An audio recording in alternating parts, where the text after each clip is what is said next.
tumori non più tanto rari, quelli neuroendocrini, di cui a Padova si occupa da anni il GOM, gruppo oncologico multidisciplinare, in cui collaborano il Dipartimento di Medicina e quello chirurgico dell'azienda Ospedale Università.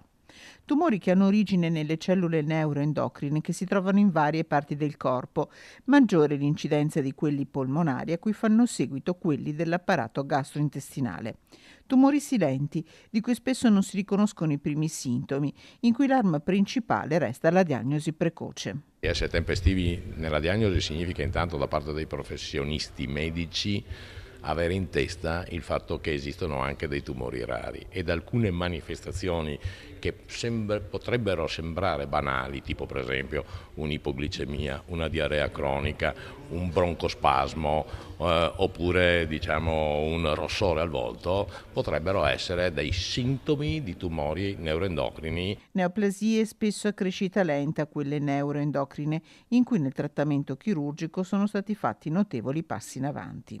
1310 pazienti seguiti a Padova, 550 quelli trattati nel reparto di chirurgia toracica, che vede circa 20 casi nuovi all'anno. Molte sindromi sono genetiche. A Padova vengono curate 18 famiglie con casi e decorsi particolari. Noi abbiamo due fratelli in cui da una parte abbiamo avuto una prognosi con numerose neoplasie fino al decesso e dall'altra parte un fratello di età vicina, diciamo di 2 o 3 anni di meno, che ha soltanto delle neoplasie non secernenti che sono lì ferme.